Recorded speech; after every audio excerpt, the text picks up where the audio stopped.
Welcome to Sales Training for Podcasters, the podcast designed to better your sales process. We'll be sharing tools, tips, and techniques, whether you love sales or hate sales. If you've got a product or service to sell and a podcast, you've come to the right place. Now, here's your hosts, podcast strategists, Doug Sandler and JJ Flizanes. So he's back for a three-peat. I so appreciate Scott being here today. Scott Sambucci, welcome back to Sales Training for Podcasters. And you know, we're also going to have this on the Turnkey podcast as well. So welcome to our shows, Scott. Yeah, it's a pleasure to be here, man. It's one of my favorite things to just hang out talking sales with you. Yeah, man. Well, this is actually, I've been on your show. You've been on my Nice Guys on Business show. And I figure why not have two more podcasts and we can see if we can get you on podcast number 5 through 10 coming up too. Because all we're trying to do is try to figure out how to make this sales thing actually something that will be easy for people to digest and get into. And I know it's your jam. So thank you for sharing your expertise here, brother. Hey, man, glad to do it. Fire away. I'm ready to rock and roll. So I want to go back to the way beginning before you started a podcast, but you were in the world of, I think in the world of startups, weren't you? Yeah, I mean, I cut my teeth at a company called Pearson Education out of college. I sold college textbooks, moved into product management as an editor, spent about 5 or 6 years there, and then moved to Silicon Valley and started working with an ed tech startup in early 2002. So ever since 2002, I've been sort of in the Silicon Valley scene for about almost 20 years now. So yeah. As I was growing up, maybe this was elementary school or maybe this was even junior high school, I never had the thought in my mind, you know what, when I grow up, I'm going to be a salesperson. It just never happened. What was it that intrigued you or interested you or piqued your curiosity when it came to getting into sales? Or was it just something that you just kind of gave up and said, okay, I'm going to do this? Well, look, man, I'm 46. I still don't have that thought. I got to figure out what I'm going to do when I grow up. Yeah, me too. Now, you know what it was for me? It was I needed to eat and pay rent. So I was in college. I was a history major. And coming out of college as a history major, it's like, well, what do? You work at a museum. Maybe you go to law school. You could teach. There really wasn't a lot of options. And I was always pretty good with people, pretty social person. I waited tables when I was in college and just kind of did well talking to people. And a friend of mine who was a couple years older graduated college and said, look, I've been doing sales. He was working for different companies. He's like, I think you'd really do well. So he kind of talked me into applying for sales jobs right out of college. And I found a couple, going through the job postings, like the actual newspaper back then in 1996 when I was graduating college, and just started sending resumes out for sales jobs. And that was really how I got into it. It was more for me, well, what's a job I can get that'll pay bills, pay the rent, and then maybe after a couple of years of doing the selling thing, I can go get a real job. That was the mindset for me. So Scott, because you're new to me and I'm new to you and on the Sales Training for Podcasters, when was it that you started a podcast? Like what year? I started a podcast in 2015, so about 5 years ago. And I started mostly because I was just looking for another vehicle to get my voice out there. I felt like, you've got blogging, which is something I'd done for years. I spent a lot of time on Quora, answering questions on Quora. I had a personal blog. I did a lot of blogging there around different things related to startups or technology or even some politics. And so I always enjoyed kind of communicating through the written form. But what I found is that there's some things that are just really hard to express in written and take a lot longer in written form than they do if you can just like hop on a podcast and share some ideas. So I'd seen some other people doing podcasts. I started listening to podcasts maybe a year or two before that. I was listening to shows like the Tim Ferriss Show, the James Altucher podcast, and just felt like, wow, I could do that. And so just decided one day to start recording.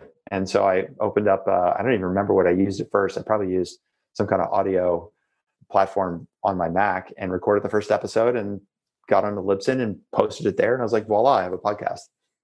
Did you follow anybody's prescription to how to do it? Was it one? So for me, I took about 6 months when I learned about podcasting to learn how to audio edit and to sort of line up my guests and to build a website. Did you have any plan or structure when you started your show? Yeah, I mean, in terms of the production, because I'd listened to Tim Ferriss, I'd read his 4-hour work week. So I'm like, okay, what my job should be to find somebody else to do this for me. So from the very beginning, I just handed off the production to somebody who was doing some part-time work with me. I was like, hey, Robert, we just recorded this podcast. Go figure out how to do the audio. And he did. And he was doing the audio production for the first probably 6 months. Then I found somebody on Upwork that just does that. And so I've been working with that person now for years. Every time we do an episode, they just do all the editing and recording and all the posting for me. What about the sales strategy though? So that's the production side, but in terms of the strategizing of what am I selling? How do I do that? How do I seed things? How do I send people places? Like in terms of like, how do I monetize the podcast or? Yeah. I've always, and I think, Doug, you and I talked about this in a previous conversation. I think for me, the podcast, I think of it as very top of the funnel for me from a marketing standpoint.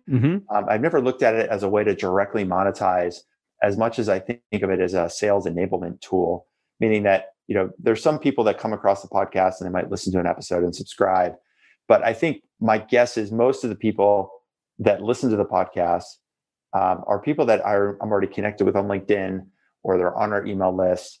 And it's more for me a chance to get inside their ear, literally, in a way that otherwise, it's like getting private time with people. So I treat it more as a way to share ideas, help people see that we have expertise in a certain area when it comes to sales and growth, so that when they get into, our sales funnel and out of our marketing funnel, they're already familiar with me. They're already familiar with how I think about sales process, and it makes the rest of the selling of our coaching program really without selling. You're just like, I want to learn how you do things. So that's the monetization for me. I just think of it more as it's more of a marketing cost to me as more than how do I leverage this for earning revenue. Yeah. In all my conversations that I've had with you, Scott, I definitely got that vibe from you that it is more about exposing your brand to a larger portion of your market, building trust with the community that you're working with, and then putting them in, like you said, at the top part of your funnel. It's really interesting as you talk to people that sell for a living and that have sales training in their background, and sales training is something that they do. I sense from my talking to you, the number of times that we've had conversations, that you have no aversion to selling. You have no hesitation when it comes to introducing a product or service that you're offering to the market or to the world in general. So many people have that hesitation because they don't have a great relationship with money. So can you just maybe spend a moment or two talking about your relationship when it comes to the whole idea of inserting your idea into somebody else's brain, and then your relationship with money too? Because some of those things that we do as salespeople, others perceive as an intrusion, where I perceive it as I'm helping you. How do you look at it? Wow, that's an interesting question on a lot of levels. One of which, like the relationship with money, I actually went through an exercise a couple of weeks ago with a person who helps people learn more about like what are your inhibitions or what are your limitations that you might not even be aware of when it comes to money. Like maybe one of the reasons you're not growing your business fast enough is that you have some kind of self-limiting belief as to how much you deserve to have, for example, or how much you deserve to charge. And it was an interesting exercise because it helped me understand kind of like coming out of my childhood. Like I had a pretty white bread, middle America kind of upbringing. My dad was an accountant. He's bought a small business and he ran that business for a couple of years, sold it, made a little money, but certainly not enough to retire. My mom was a school teacher. So, we had budgets, but we still got to go on family vacations and we had a good enough house and all of those things. But I feel like I was so rooted in like everything, how much does it cost kind of mindset, as opposed to what kind of value am I getting out of a certain experience? Like I was always taught to like save money instead of, so when I'd go to the coffee shop, I'd get black coffee because it was $2. Like, why would I spend $4 for a latte? Because a latte is more expensive. Right.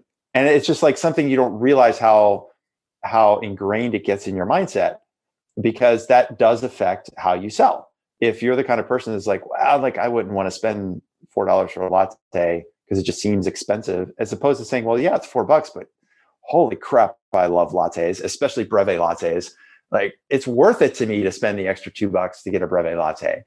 If you don't have that kind of mindset, it's going to be hard for you to sell a premium product, which is what our coaching program is. It's expensive, and it's expensive for a reason. It's, in fact, when you look at the value we create, it's actually pretty cheap, is what I tell people.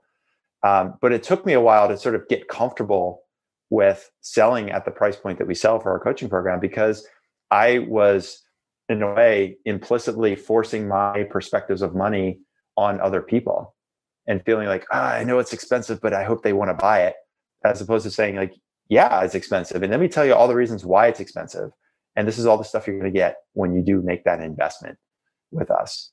So for me, I mean, even at 46, I'm still learning about that relationship with money and what does it take to really get comfortable asking for the price that you deserve to charge. And this is something we talk about with our teams that we coach all the time. Your product, whether it's $100,000 a year or $2 million a year, you wouldn't be charging that price if you didn't think there's a really clear return on investment. And chances are you're probably still underpricing. So once you're clear on the problem you're solving for your customers and the value they're going to get back, then they should be happy to spend the price that you're charging.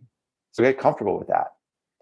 So I don't know, I got maybe a little bit off on a tangent there, but that it was an interesting, well-timed question, because it's something I've been becoming more aware of for myself over the last couple months and years.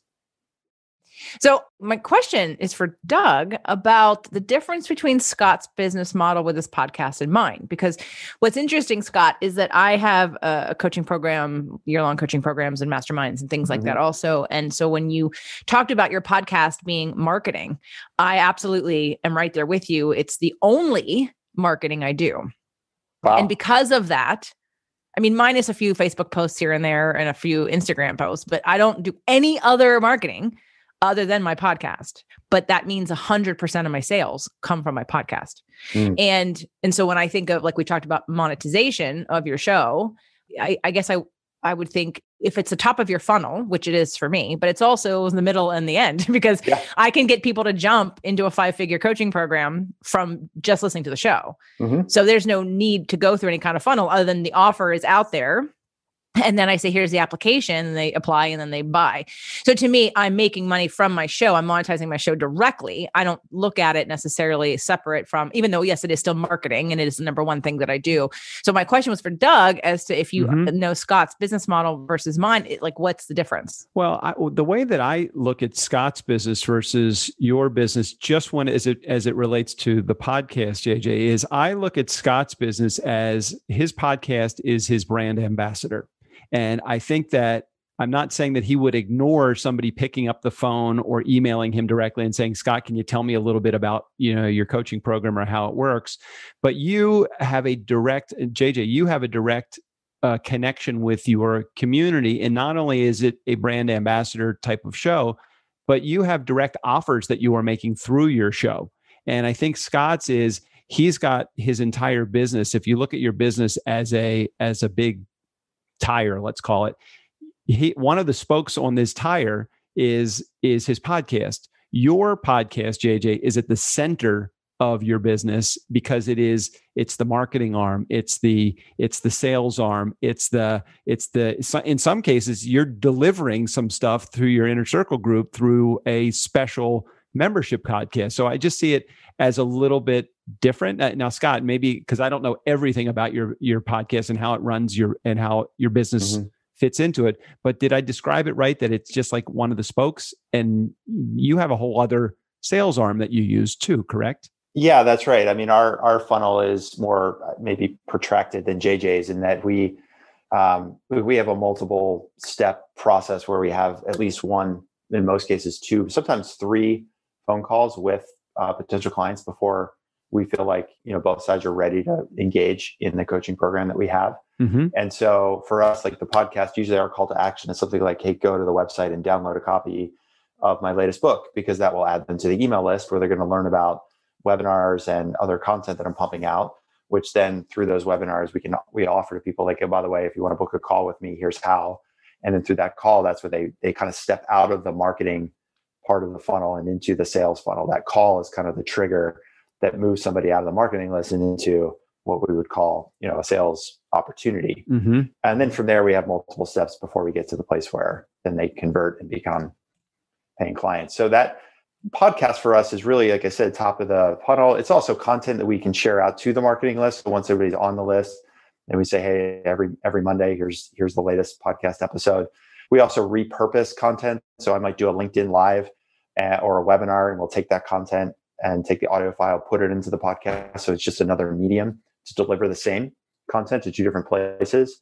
And then we also, like, we have clients. I have clients that are still on our marketing list, and they'll get an email about a podcast and they'll email back like, "Oh my God, that was such a great podcast. Thanks for sharing that."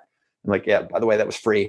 But that's where I take a lot of pride in what we do with our marketing, podcasts included, in that I feel like the level of quality and content that we pump out, there's almost an invisible line between what is marketing and what is coaching. Now, obviously on the coaching side, we're not just sharing content, we're doing a lot of help with implementation and the how, not the what. That's what people pay for when they pay for coaching. And so I've always felt like I'm happy to share as much content as possible, because there are a zillion places to get content. Like, nobody actually needs to go get more content. There's plenty of content out there. The real lever for the reason that people want to work with us is because they want to know how to implement the systems. How does this content apply to me? And so that podcast for me is just another way of saying, look, this is the stuff I'm throwing out there totally for free. Imagine what you get when you pay to work with us. I think I probably follow the same model in that way when it comes to the podcast. My question, and this is funny because we're kind of going down like a marketing versus a sales. We're going to have to wrap back around to the sales part for sales training for podcasters. But what I think is fascinating is the reason why I only market on my show is because it encompasses all the aspects I bring to my coaching and to my programs. And I find it's the best lead generator, and it gives me the most qualified clients. So have you done any testing across the platforms that you use for marketing? And can you tell whether or not, like, the podcast listeners as a client are better qualified or more involved or ready to take action more than, and I agree, it's by the time you're done, because I do a lot of free coaching on the show, the content is the show is in itself enough of a value that people stick around for 6 years. So by the time they're actually ready to work with me, it's not a sale, it's a, hey, I'm ready. Yeah.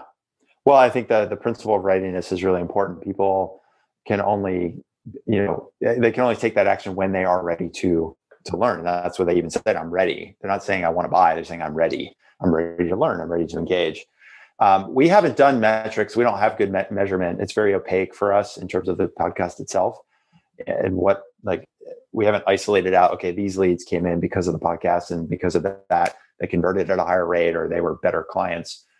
We have other mechanisms in our funnel that we do know work really well. Live events for us, meaning webinars, workshops, any kind of online event, when people can spend a longer period of time with me in a teaching, learning environment, that's where the right fit client sees our approach, sees the systems that we teach, and go, that's what I need.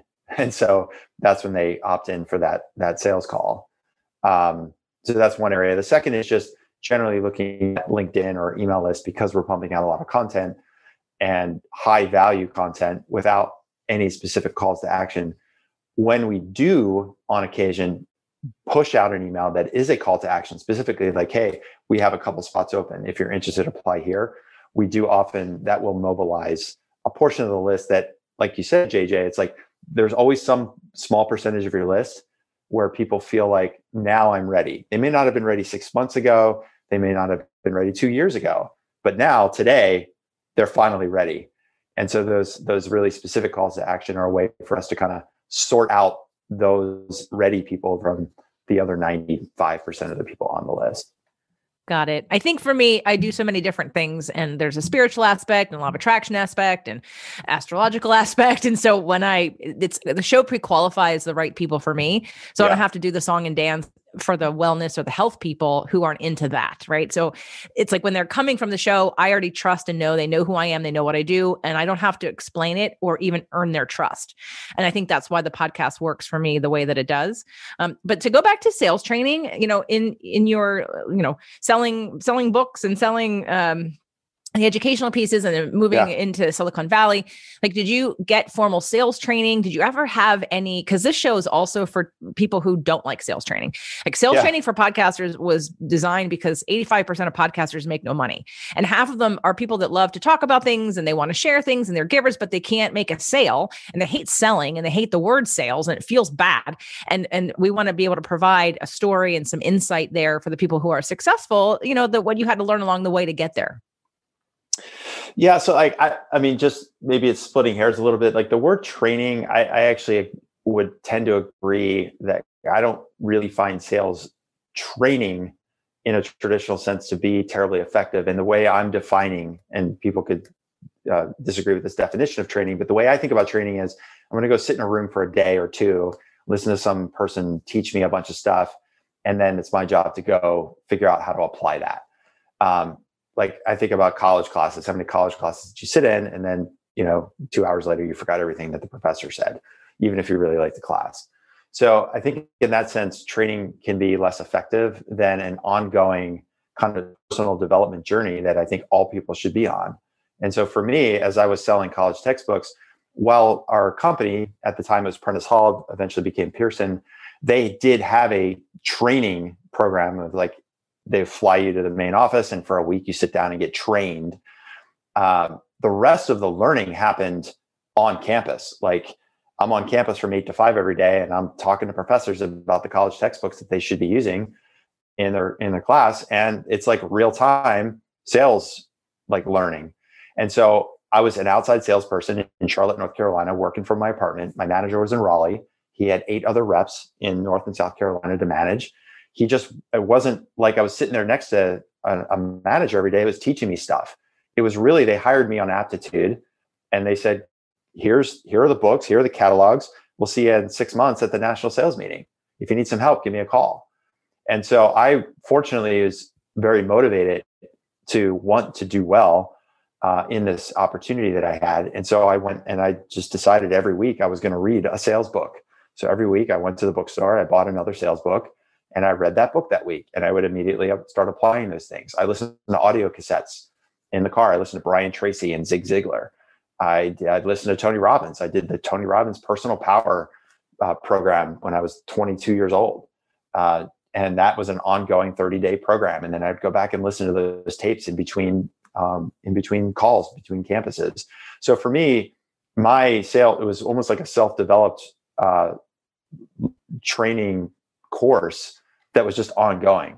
And I just decided I'm not going to listen to the radio. I'm going to listen to these audio cassettes. At night, I'm going to read books. On the weekends, I'm going to go to the bookstore and buy another one. And that I feel like was a huge reason why I was so successful my first year, because I just developed so many good habits and was able to very quickly test what I was learning in these books around how to handle objections.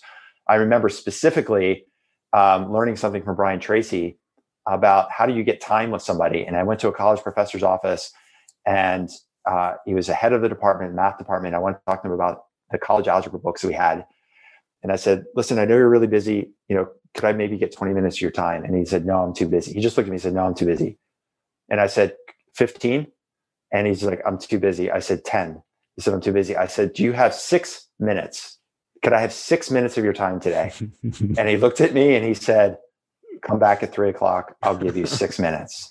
You were Mr. Persistent on that one. Well, but it wasn't something like I didn't invent that. That's something I learned because I listened to these sales tapes from Brian Tracy about being specific and being exact. And it's just like those things were just feeding into my brain all day. So that's what helped me become a high performing salesperson. My first year in the field, I was the number 5 salesperson out of a company of 300 salespeople. So at the end of the year, I was like number 5 rep in the entire company. People are like, what's the intern doing on stage at the national sales meeting? This like 22-year-old dude with like a droopy tie. Like, what is that guy doing up there? And it was only because I was persistent in my learning is what allowed me to be successful. So I developed those good habits. And that I think is a more effective way of thinking about training, in that it's not a one-time event, it's an all-the-time event. No, you said it, 100% correctly. You named a bunch of my heroes, Brian Tracy and Zig Ziglar and Hopkins. And I may have had this conversation with you before. I know I've said this ad nauseum on the show. My dad was Dave Sandler. He was the guy that created Sandler Sales. And, I've quoted him many times to our clients. That's great. I love hearing that. Thank you. As I grew up at the dining room table, oftentimes with a guy that would practice his entire sales system on me as a 6-year-old listening to this. It was so ingrained in my brain that this attitude, this sales attitude, this having a good attitude, it wasn't just about sales training, because while Sandler was sales training, I always looked at it it just made sense. It was just a common sense approach to sales. It was about having a good attitude, developing a relationship, understanding how to build rapport, the things that are so essential pretty much in any relationship that you would have if you want to be able to either extract something from that relationship, or if you want to be able to offer someone something, you have to be able to relate to that person. So I love everything that you're all about when it came to understanding and listening to all of that stuff. It sounds like that stuff had a pretty deep impact. It's not just about technique. It really is about an attitude or relationship. Does that sound right? Yeah, that's exact. I mean, one of the words I was thinking about was attitude. I mean, you think about the word training. We just got a dog a couple of weeks ago. She's about 15 months. So she's already pretty well trained, but you think, what are you trying to do when you train a dog to sit or train a dog to fetch? You're trying to change behavior, ultimately, right? And that's why I feel like training is an all the time thing, because you can't just like give a dog a treat one time when they sit down and like, okay, the dog is trained, we're done. Like, no, you have to continually reinforce it. And sometimes you have to change the approach in order to get them to do the thing that you want. We're not very different than dogs. I mean, we're all mammals. We have pretty much the same brain. And so humans are the same way. So when you think about sales training, what are you really trying to do? You're trying to change behavior. And behavior it comes to attitude. It comes down to discipline. It comes down to being consistent. It comes down to making choices that you don't want to make because you know it's going to be worth it in the long run. And I think those are the ways that the sales training that I did on an ongoing basis is really effective. Like, I would have these routines and I would follow these routines no matter what. I was on campus every day from 8 to 5. Midway through the day, I learned this. I can't remember who I learned it from, but I learned change your socks midway through the day. It's like, why would you change your socks midway through the day? Because your feet will feel fresher.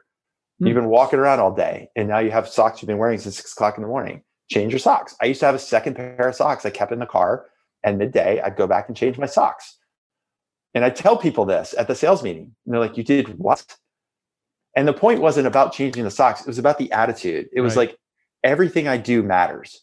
Every marginal shift that I can make in my behavior, in my discipline, it's like, did you do your 20 touches today? No, I only did 19. Is that good enough? No, because 19 is not 20. You have to do 20. Were you on campus from 8 to 5 today? No, I left early. I left at 3:30 today because it wasn't busy. So you're telling me the entire campus of the University of North Carolina, Charlotte, with 15,000 students at the time, across 17 different departments, in an hour and a half, you couldn't find one more professor to talk to? Really? So when you say you're cutting out early, what you're really saying is I'm giving up on the consistency. So you have to stay disciplined. And that's affected me in all different parts of my life. It's allowed me to do a lot of the things that I do outside of work because I have that ability to be consistent and be willing to stick to the behavioral changes, because if you don't stick to the changes, then the behavior won't change. Valid point. Excellent point as well. As you may know, again, I've said this probably ad nauseum on the show as of the time that this is actually airing. My dad wrote this book called "You Can't Teach a Kid to Ride a Bike at a Seminar." As it pertains to sales training, of course, you can't teach a salesperson to sell at a seminar. What is something that you can't teach at a seminar that you want somebody to know about selling, though, Scott? If you're doing selling the right way, you're actually never selling. So here's what I mean by that. Like, if you think about we'll start at the very top. We were talking about with JJ earlier, top of the funnel, right? If you have somebody at the very top of the funnel, and she talked about this with her show, she's actually not really anybody who's listening to her show or anybody who's joining my email list because they're downloading a book. If I'm even doing outbound prospecting and cold calling, am I really selling to those people? Or am I just sorting out who's interested in engaging with me in some way. If you pick up the phone and start selling to somebody right away, you don't even know what their problem is. You really can't even sell even if you wanted to. So that first step of the sales process is not selling when you're prospecting, it's just sorting. So then once you've sorted those people and they're willing to engage with you, are you really in that first conversation or two, are you really selling anything? Not if you're doing it the right way, because what you really should be doing is focusing on their problem. Do they have the problem you solve? How severe is the problem? What's the background and history of that problem? So really just information gathering. And let's just say that the person that you prospected, they tell you that they have the problem that you can solve. The next step is, okay, let's show you the product. What are you selling there? Not really. You're just showing how your product solves their problem. And then after that, what happens? So they say they'll probably have some technical questions or implementation questions or pricing questions or objections. Are you selling there, or are you trying to uncover why they have some level of uncertainty, or why are they perceiving working with you as some kind of risk? And what you're just doing is just building some trust and helping them get comfortable with the idea that your product can help them solve their problem, that it's going to work for them. And then at the end, when it's pricing and negotiation, are you really selling? I mean, I always feel like if I have to do a bunch of negotiation, that means I probably did something wrong way back earlier in the sales process, because they're not clear on the value. We talked about pricing earlier. If somebody's not clear on the value, then they're going to, like, price is only an issue in the absence of value, right? So if I have to do a bunch of negotiating, or I have to drop my price, probably tells me I did a good job of establishing value in the first place. And then they finally say yes and they sign the contract. What happens next? Well, you're just implementing. You're showing them how the product works. You're getting them onboarded, and you're getting them to use the system the way that you want them to use it. Are you selling there? No, of course not. You're just teaching. So I always feel like people, because we work with startup tech companies, most of them are founded by people that have technical backgrounds, or engineers or product people. And the whole concept of selling is just anathema to them. They just hate the idea of selling. It feels icky. I don't want to sell. I don't want to convince. You hear that? I don't want to convince somebody to buy my thing. I'm like, great. Because if you're selling the right way, you don't have to convince anybody. You're just going to show them how you solve their problems and get them comfortable with how the system works for them. And then you start to solve that problem when they say yes. So the one thing I would teach people is that if you're selling the right way, you're actually never selling. You're doing a bunch of other stuff that doesn't include convincing or negotiating or trying to talk somebody into taking action they otherwise wouldn't want to take. I like that. And I really love what you said about the price and the value. Can you say that again? I feel like that's going to be like a quote for the show. Price is only an issue in the absence of value. I actually had somebody at one of my workshops say that to me. And I wish I could remember the guys. I think I remember who it is. It was about 6 years ago. I remember standing in a room in Sacramento teaching a workshop, and we started talking about pricing. And the guy raised his hand. He's like, "Yeah, price is only an issue in the absence of value." I'm like, "Ooh, that's a good one." It's a mic dropper. Yeah, it's a mic dropper for sure. And, when Doug asked you what you would teach people, and your comment was that if you're selling well, you're not really selling, like that shouldn't be an issue because you're problem solving. And as you were talking, I was thinking that there's like two sides of that. I agree 100%. I'm helping people. My intention for my show was to be of service, was to help empower people, give them tools, help them be clear, gain empowerment and respect of themselves and love and blah, blah, blah. Right. And so I'm in this, me putting that out there. What happens is that I'm able to attract the sale and the, hey, I want some help and I trust you and what you've told me works. And so I want more of that. Or can you help me with this? And again, if I can help them, it isn't a question of a sale. It's a question of problem solving. But at the same time, I think with this show, because, when you're a really good salesperson and you do well helping people and money isn't an issue and value isn't an issue, the people that are coming on who have the issue, right? Like have this block of sales. Mm-hmm. And so for me, on the opposite side of your answer is also that we're all selling all the time. Sure. Right. There's that statement of what, because I know people that the minute any kind of sales conversation happens, they kind of, they get all tense and they start to sweat because they fear this like being taken advantage of thing. And it's like, okay, for those people, and again, that's not anyone necessarily who's listening to the show, but sometimes people are afraid of those people reacting like that when they start to bring up price. And I just want to remind everybody that regardless of what it is you're doing, and let's say you're not even selling anything, you're just walking down the street or you're with some friends and you love this, this shirt that you just bought. It's like awesome. It feels great. Like you're freaking selling it. Yes, you're not getting any money for it, but an idea is selling. Like podcasting in its essence, we're selling ideas, we're selling information, we're selling hope, we're selling solutions, right? And so on the opposite side, but kind of in the same sense, that sales really isn't about convincing, or there's nothing necessarily negative attached to it. And that in life, when you believe in something, when you love it, when it works for you, it's still a sale. It's just, right. Like you're trying to convince somebody to like the same thing you like. There's no monetary, value for the person, but it's still a sale. And anyway, so I just wanted to throw that in because I agree with you 100%, but that thought came into my mind. And for those of you that are listening who want to, improve your sales, right? It's a combination of both of those things. It's like, let go of the idea that sales is something bad and that it's a thing. Just solve problems, right? And kind of get over it and move to being of service. And if you're a fit, great. Doug's dad's company produced a really high level sales trainer who we were in business with for a very short period of time. We were kind of planning a future, and we had gone to a couple of different sales trainings. And while I loved their positioning of selling, they wanted to be more conscious and, and have this idea of the end of the day, you can't need the sale, and it has to be a fit, and it has to be a win-win for both people. And I thought that was a nice message to put in to that as well, because it creates this ease, and how you were talking about like the deserving of money and the scarcity of money and saving money and like that whole energy, the energy that you're bringing. And if the energy is, I need the sale, regardless of the tactic, the energy will change the delivery and then the way the person responds to you. So for me also that, be of service creates that love-based, if you will, that I'm helping you, I'm doing a good thing, and there's no pressure. So I don't have to act in a certain way, remember some script. You were talking about Brian Tracy, and I think the man is brilliant, but I've heard him speak many times, and I don't know how do you listen? He's so monotone. Like, it's boring. Scott, I don't understand.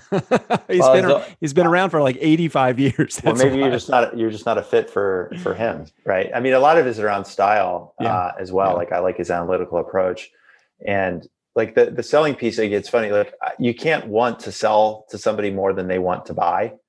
And like, I've been in situations like, and I'm talking to a company founder, and I love the product. I love the idea, what they're doing. And I could see how much I could help them. And there are occasions where all of a sudden there's that selling voice. It's like, how you hear yourself on a podcast, you're like, does my voice really sound like that? God, I hate the sound of my voice. It's the same with that selling voice. I call it my selling voice. Every once in a while, I get into a call and I realize I want this person to work with us more than they want to work with us. And that's where the selling, you feel like you have to sell. And so instead, if it's like, look, this is what we do, this is who we help, this is how it works. Either you're in or you're out. And if it's not a fit, it's not a fit. I mean, I had a sales call earlier today with somebody, and they were telling me all the reasons why they're doing it this way, and their way, and how it's working and all this stuff.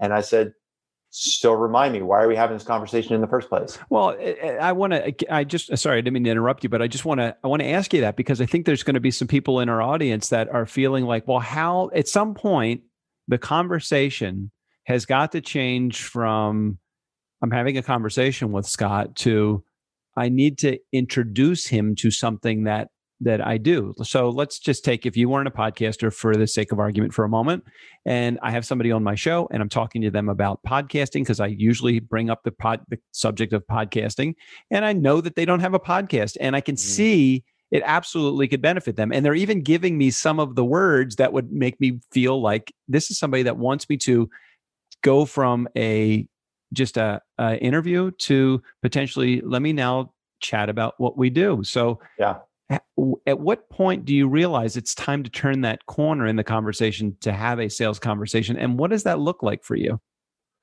Well, for us, I mean, the one question that works really well for me is after you get to that point where it's clear that they're problem aware. They're like, I mean, that's important, right? They can't be problem aware. They're like, okay, I have this problem. I want to do podcasting. Like, I don't really know how to do it. I know if I had a good podcast, that would help me change my business. And I have so many ideas I want to share. So they're basically telling you all the reasons why they want to have a podcast. And hey, that's what we do. Like, I can help you with that. Now, if you say that, oh, that's what we do, we can help you. I can help you with that. that might seem like you're selling. They run away then. They run away. Right. They get scared. It's like, oh, here comes a sales call. Right. So instead, you could just turn that around to a question and say, that sounds like, what would it get you if, like, you just told me all the reasons you wanted to have a podcast. Would you like some help with that? And shut up. And just shut up. Yeah. Would you like some help with that? Yeah. And that question, I've used that in email. I've used that on LinkedIn messages. I've used that in calls. The people, they tell, like, once you're clear on the problem and you can solve them. And to JJ's point, like, if they've been following you for a little bit, or they trust that you know what you're talking about, at some point, it's just a simple question. Like, would you like some help with that? And they'll go, yeah, I think I would. Or, do you think you could help me? Or, how would you be able to help me? And then that's where you go into, like, well, look, this is the kind of problem we solve every day. If you'd like, would you like to learn more about how we help people like you? Yes, I would. Cool.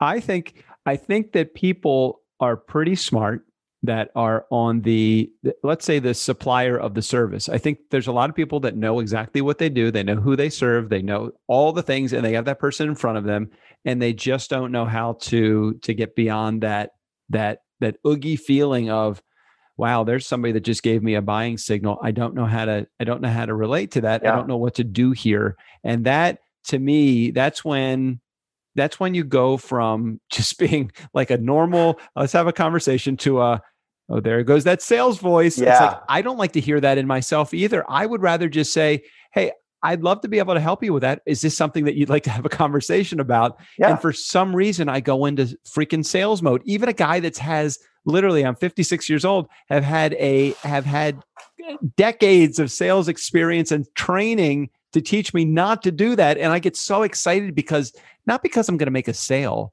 but because I can help them solve the problem that they have. And it's like, I want to just say, can we just kind of discard the formalities for a moment? I have what you need. You need it. Here's how much it is. Can you just not run away right now? Because how many times, Scott, do you get ghosted by people that I have people that have said to me dozens of times, literally dozens of times, yeah, I'm going to do this. I'm going to do this. And then they disappear. I just don't know how to deal with that. Do you have any solution for that, Scott? For people that ghost you? Yeah. How do you avoid that? Because that then gives me that sneaking suspicion that, that further removes me from that good, positive relationship with my product, or that good, positive relationship with selling. It just makes me feel like, I was just a sales guy there.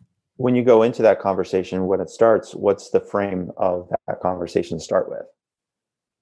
Like, is it? Yeah, there's no like, oftentimes there's not like an upfront contract, or there's no hey, we're going to talk about something at the end of this. I just need you to say okay or not okay, or something like that. We don't have, because sometimes I get into a conversation with somebody that I don't even expect. Like, I'll have people come on my show. I don't even and if I'm using this, whatever we call the guest to client strategy, I have people that come on my show. I don't even have an intention of wanting to put them into our products and services. And I hear buying words from them. And I just sometimes want to stay out of that conversation, because I don't want them to feel like I'm just jamming my product down their throat. That's never what I want to do. But at the same time, I want to help. Genuinely, I want to help them. Mm-hmm. Well, I think it needs to be a separate conversation, and you just invite them and say, look, based on a lot of things you shared, it seems like you might be in a position that we could help you out. Would you like to have a chat about that? Makes sense. Well, Scott, what really Doug wants to know is how do you deal with people who don't act like you? Not you personally, like him. Yeah. If he's someone that says, yes, I'm going to do this, then he takes action on that. He has a hard time when people say something and then they don't follow through with that. Right. They'd rather ghost me in the follow-up than tell me the honest truth to my face while I have them right in front of me. I'm like, I'd rather you tell me, Scott, if you're not interested in launching a podcast, playing that role playing for a second, if you're not interested in launching a podcast, totally cool with that. Could you just let me know that? So I don't want to waste my time following up with you. Sure. One of the things you could do at the start of the call is just frame it and say, listen, whenever we have conversations like this, it usually goes a couple different ways. One direction that it goes is like, we have a great conversation, you're a guest on the podcast, and it's like, see you later.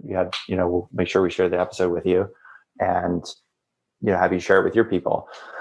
In other cases, some people are interested to learn about how we can help them out. In which case, we can have a chat about that and then decide one way or the other by the end of this call. I think we should know whether or not this is something you want to take action with. Is that okay with you? Yeah. Like some kind of I would frame, we do this with our calls, we call them strategy sessions because we're sitting down and helping people build out a sales plan as just part of our sales process, because we want to work with them as much as they want to see what we're about. Because we have a no douchebag rule. I don't know if that's yeah, that's totally fine. So we just tell people look, the purpose of the call today, there's really two main parts of the call. So number one is we're going to spend a good chunk of the time, probably 75% of the time, we're going to be focusing on you and your business and figuring out exactly what I think you need to be doing over the next 12 months to get to the next place of growth that you want to get to. And then there's some customization of that message, to grow to $1 million this year or to get from 1 to 3 this year. Once we build that plan, what the second part of the conversation is if it makes sense, and I think that our team and I can help you, my team and I can help you, then we can talk about how that might look. And then at the end of the call, one way or another, we'll know whether or not we should be working together. Is that okay with you? And most people are like, yeah, that sounds great. So I think it's just maybe pre-framing and to some degree. And secondly, if you just get a large percentage of people that ghost you after, maybe it's just part of your sales process. You have to embed that exhaust or book a meeting from a meeting. I think I don't know if there's one cure-all as much as maybe a series of marginal changes, pre-framing, asking for commitment upfront, having some follow-up mechanisms at the back end. Maybe if you do enough of that, then you knock out half of the people that are ghosting you, and the other half are always going to ghost you no matter what. Yeah, I do appreciate you sharing some of those solutions. I think for me, it's probably more so if you have 100 reviews on Amazon for your book and you have one of them is negative, which one are you focused on the most? I focus on the negative and not the 99 that were 5 stars. So, but it is one of those things that, I don't think you ever eliminate it. I think human nature is people just want to avoid conflict. So sometimes they avoid you and telling you the truth, when they're not really interested in your products or services and they just don't want to tell you that. Scott, as always, you're a wealth of information, and I love having conversations with you. I hope now, after 3 or 4 appearances on 3 or 4 of my podcasts, you don't say, "Okay, I'm finished with this Sandler guy." Dude, anytime. I would do this every week if we could, man. I so enjoy these conversations, man. I do. I see maybe you and me starting a podcast together, or doing it every once in a while, doing this third party thing where we can actually get some messages out to the world. But so very much appreciate you being on here. Can you promote your show and your website, and then we'll toss it out of here so that we can get you back to doing what you do best, which is talking to people, building relationships, and making some cash. Yeah. So the easiest place to, so the book, there's a couple of different places. The podcast, all of them. Trying to figure out which promo sheet I'm supposed to be using right now. Anyway. Hold on. Let me get to page 7. So the podcast, our podcast is called Startup Selling, Talking Sales with Scott Sambucci, and it's mostly guests with different domain expertise. And again, sometimes we'll just republish some content that might get missed from a LinkedIn Live or webinar. Pump out episodes every week. We've been doing it for about 5 years. So that's one place to go. Startup Selling, Talking Sales with Scott Sambucci. You can just type in Startup Selling, and usually it shows up in most podcast platforms, or even my last name is a good keyword to use, SAMBUCCI. The website, my company name is SalesQualia, sales, and then QUALIA.com, QUALIA.com. Right there on the homepage is where you can download a copy of my latest book, Stop Hustling, Start Scaling. That'll also, of course, add you to our email list so you can stay in touch with podcasts and webinars and trainings and other stuff that we're sharing. So it would be a good place to go. Yeah, well, thank you, Scott, for sharing your wisdom and your expertise here on Sales Training for Podcasters and on the Turnkey Podcast. JJ, another great episode in the recording bank. Looking forward to more episodes, more great guests, and more selling. Let's get out there and close some deals. See you again, everybody. Thanks for listening to Sales Training for Podcasters. To get additional information and to access more amazing content that will boost your sales game, visit salestrainingforpodcasters.com. Hey, do us a favor. Rate and review our show on Apple Podcasts or wherever you get your podcasts. Again, thanks for listening.